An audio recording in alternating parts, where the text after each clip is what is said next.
பிதாவே, இந்த வேளையில் நாங்கள் உம்மை நோக்கி பார்க்கிறோம். இந்த வேதவாசியம் நிகழ்ச்சியை நீர் எங்களுக்கு ஆசீர்வதிக்கும்படி உம்மை நோக்கி பார்க்கிறோம். ஆண்டவரே, பரிசுத்த ஆவியானவர் நீர் கிரியை செய்வீராக. எல்லா தடைகளையும் உடைத்து தேவ பிரசன்னம் எங்கள் மத்தியில் இறங்கி வரும்படி உம்மை நோக்கி பார்க்கிறோம். கர்த்தருடைய வல்லமை எங்கள் மத்தியில் காணப்படட்டும். அப்பா, உமக்கு மகிமை உண்டாகட்டும். இயேசு கிறிஸ்துவ நாமத்தில் வேண்டிக் கொள்கிறோம் எங்கள் அன்பின் பிதாவே, ஆமென். அருமையான நேயர்களே, இந்த வேதவாசிப்பு நிகழ்ச்சிக்கு நேராக உங்களை அழைப்பதிலே மிக்க மகிழ்ச்சி அடைகிறோம். உண்மையாகவே இந்த வேதவாசிப்பு நிகழ்ச்சி உங்களுக்கு பயனுள்ளதாக இருக்கும். தொடர்ந்து நீங்கள் வாசியுங்கள். ஒரு வருடத்திலே எத்தனை முறை இதை கேட்கிறீர்களோ அத்தனை முறை நீங்கள் வேதத்தை வாசித்து முடிக்கிறது போல உங்களுக்கு காணப்படும்.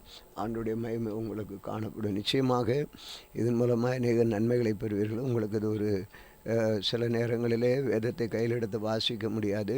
ஆனால் இது எப்பொழுதுமே செல்லிருக்கும் பொழுது நீங்கள் எல்லா நேரங்களிலும் போட்டு கேட்டுக்கொண்டே இருக்கலாம். அப்பொழுது பல முறை நீங்கள் வேதத்தை வாசிக்கிற ஒரு அனுபவத்துக்குள்ளாக மாறுவீர்கள்.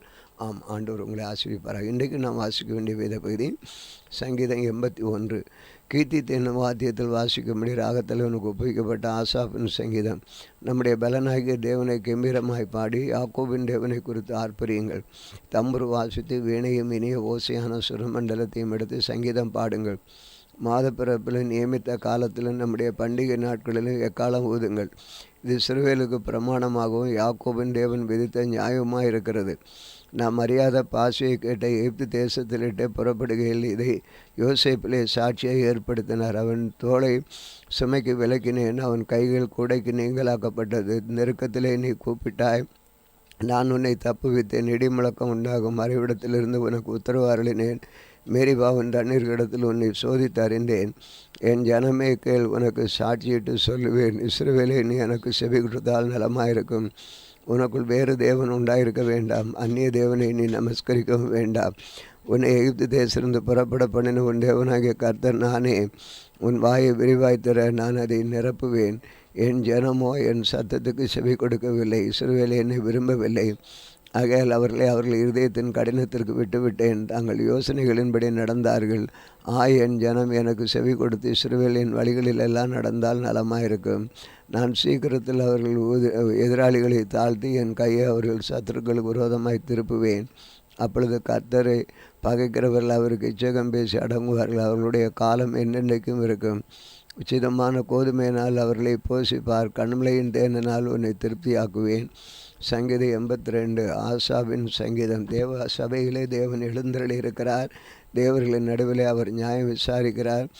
எதுவரைக்கும் நீங்கள் அநியாய தீர்ப்பு செய்து துன்மார்க்கருக்கும் முகதாட்சியம் பண்ணுவீர்கள். ஏழைக்கும் திக்கட்ட பிள்ளைகளுக்கு நியாயம் செய்து சிறுமைப்பட்டவனுக்கும் திக்கட்டவனுக்கு நீதி செய்யுங்கள். பலவீனனையும் எளியவனையும் விடுவிட்டு துன்மார்க்கரின் கைக்கு அவர்களை தப்புவீங்கள். அறியாமலும் உணராமலும் இருக்கிறார்கள், அந்தகாரத்தில் நடக்கிறார்கள். தேசத்தின் அசிபாரங்கள் எல்லாம் அசைகிறது. நீங்கள் தேவர்கள் என்றும் நீங்கள் எல்லாரும் உன்னதமானவர் என்றும் மக்கள் என்றும் நான் சொல்லியிருந்தேன். ஆனாலும் நீங்கள் மனுஷரைப் போல செத்து லோக பிரபுக்களில் ஒருவனைப் போல விழுந்து போவீர்கள். தேவனை எழுந்தருளும் பூமிக்கு நியாயத்தீர்ப்பு செய்யும் நீரே சகல ஜாதிகளையும் சுதந்திரமாக கொண்டிருப்பவர்.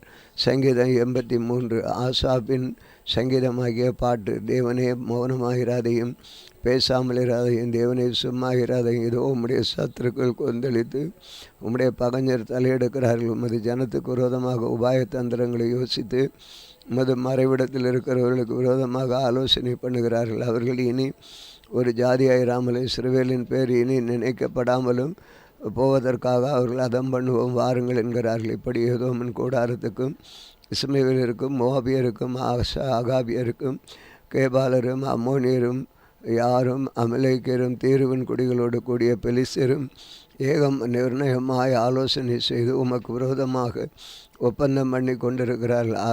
அசீரியரும் அவர்களுடைய கூட கலந்து லோத்தின் புத்திரருக்கு பேபலமாக்கினார்கள். மீதியானியர்களுக்கு செய்தது போலவும் கீசோன் என்னும் ஆற்றண்டையிலே ஏற்றோரில் அழிக்கப்பட்டு நிலத்துக்கு எருவாய் போன சிசரா ஆபீன் என்பவர்களுக்கு செய்தது போலும் அவர்களுக்கு செய்யும். அவர்களையும் அவர்கள் அதிபதிகளையும் ஓரேபுக்கும் சேபுவுக்கும் அவர்கள் பிரபுக்களை எல்லாம் சேபாவுக்கும் சல்மோனாவுக்கும் சமமாக்கும். தேவனுடைய வாசஸ்தலங்களை எங்களுக்கு சுதந்திரமாக நாங்கள் காட்டிக்கொள்வோம் என்று சொல்லுகிறார்கள். என் தேவனே, அவர்களை சுழல் காற்றின் புழுதிக்கும் காற்று முகத்தில் பறக்கும் துரும்புகளுக்கும் சமமாக்கும். நெருப்பு கட்டை கொளுத்துவது போலவும் அக்கினி ஜுவாலைகளை எறிவது போலவும் நீர் உமது அவர்களை தொடர்ந்து உமது பெருங்காற்றினால் அவர்களை கலங்க பண்ணும். கர்த்தாவே, அவர்கள் உமது நாமத்தை தேடும்படிக்கு அவர்கள் முகங்களை அவமானத்தாலே மூடும். யெகோவா என்னும் நாமத்துடைய தேவரீர் ஒருவரே பூமி அனைத்தின் மேலும் உன்னதமானவர் என்று மனுஷர் உணரும்படி அவர்கள் என்றென்றைக்கும் வெட்கி கலங்கி நாணமடைந்து அழிந்து போவார்களாக. வாசிக்க வேண்டிய வேதப்படி வாசித்து முடித்தோம். ஜெபிப்போம். அன்பின் ஆண்டவரை, இந்த வேளையில் நீர் கொடுத்த இந்த நிகழ்ச்சிக்காக உமக்கு ஸ்தோத்திரம். உம்முடைய நாமம் மகிமைப்படணும். இன்றைக்கு நம்முடைய பிள்ளைகளுடைய தேவைகளை எல்லாம் சந்திக்கணும். நம்முடைய மகிமை அவர்களை காணப்படட்டும். பரிசுத்தாவியோட கரம் ஒவ்வொரு மேல் இருந்து அவர்களை வழிநடத்தும்படி ஒப்புக் கொடுக்கிறோம். தேவ கிருபை ஒவ்வொருவருக்கும் தேரும். ஆண்டவரே, உமக்கு மகிமை உண்டாகட்டும். காத்து நடத்தும். இயேசு கிறிஸ்துவின் நாமத்திலே வேண்டிக் கொள்கிறோம் பிதாவே, ஆமென். இந்த நாளிலும் எங்களுக்கு விரோதமாய் கிரியை செய்கிற சகல அந்தகார வல்லமையின் ஆவிகளையும் சொன்னால் இயேசு கிறிஸ்துவின் நாமத்தில் கடிந்து கட்டுகிறோம். ஆமென், ஆமென்.